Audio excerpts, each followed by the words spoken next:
There's not going to be much progress on Little Wotton for the next couple of weeks, but I thought I'd put one little video together just showing the track laying that I've done so far. Not a lot, but it's a start.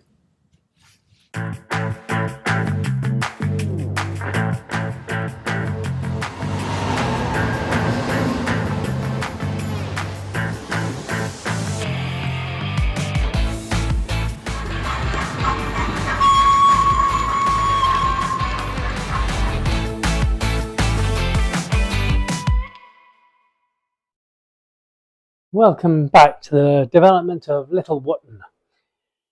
Last video I showed you basically where track was going to go, and now into the process of actually laying that track. As I said on the last video, this straight has been fixed in place. It's on 3mm cork track itself, and that's what I'm building from. So that point is in place, that point around here is in place, and then here we start getting an incline going up, because eventually this is going to go around here, going up higher again. This will go like this here, and then there'll be a track that'll cross over here and come into what is going to be the fiddle yard back here. All going quite smoothly, not super fast, and I must say using flexi track is not as easy as using set track, but it is more convenient. You can get some nice slightly different curves in and things, and to be fair, the Pico track does work very well, and as you can see here, once you put it into shape, it's pretty good at holding its shape. Now, one thing I have done or decided to do is, instead of rather cutting sleepers and soldering droppers on, I'm going to use track joiners with droppers on. Now, I know it's not ideal, but this isn't a big track, there isn't a lot there, and it saves these sleepers aren't easiest to get off, and it also saves having the problem where when you've cut the sleepers off, you solder on and suddenly realize, oh, I can't put my sleepers back because the solder's in the way. I think it'll work. If it doesn't, then I might have to take things up and solder, but not to worry. At the moment, things are quite nice. It's sort of quite a nice little, seems to be quite smooth, which I think is quite good. One or two places it joins where it jumps, not jumps, but you can hear the sound, but that's all right. So the other thing I've found is, obviously with flexi track, you often have to cut the track quite often, and certainly when you curve it, one rail becomes longer than the other. I made the very silly, simple mistake on my very first cut, is by doing it horizontally like that. Because of the shape of the flexi track, of the Pico track, it actually squashed the track very slightly, so I couldn't put the joiners on. So I'm now having to remember always to do it vertically like that. Yeah, it was a silly mistake, and yes, I knew when I was doing it, it was going to be a problem. I only ended up losing 1mm or so of track, so it didn't really matter. I could easily tidy it up, but just something to be aware of.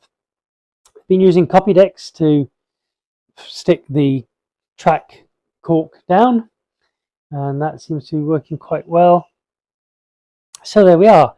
I also have these setters, or they're not quite setters from West Hill Wagon Works, which are very good, and at least they fit in and allow me to know when I've got a straight, and I've got a couple here. I've got a 4th and 3rd radius, so just trying to make sure that these curves are better than that. So I mean, that's one thing here. I can see that's the, well, there's the 3rd radius, and obviously this is a better than 3rd radius. Then round there is 4th radius. I think here these are 3rd radius. I did try originally just to do 4th radius, but I've got a feeling I'm going to have to do some 3rd radius as well just to fit in. But that's again not a problem. So next thing to do is cut out a bit of board for the next bit of track, which I'll do, and I'll be back later.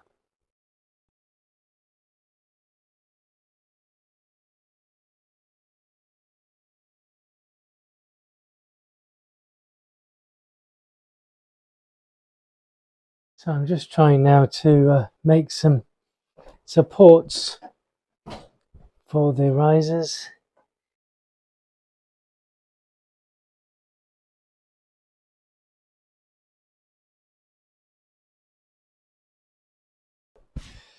So other than creating lots of sawdust, I think I'm managing to create a bit of a ramp for my next bit of track. And how far we get up to here, yeah, it's quite a bit higher than here. That's all right, I think it'll do.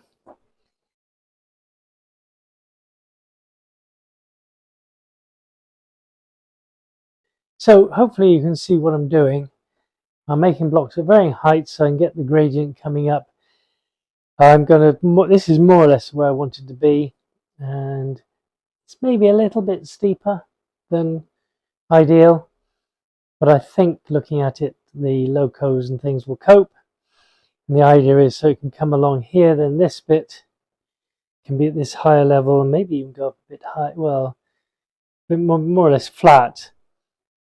Basically what I want is underneath here, I need around about 5.5, 6, so that a wagon and the trains will fit underneath without banging. So I need to just check on that, but and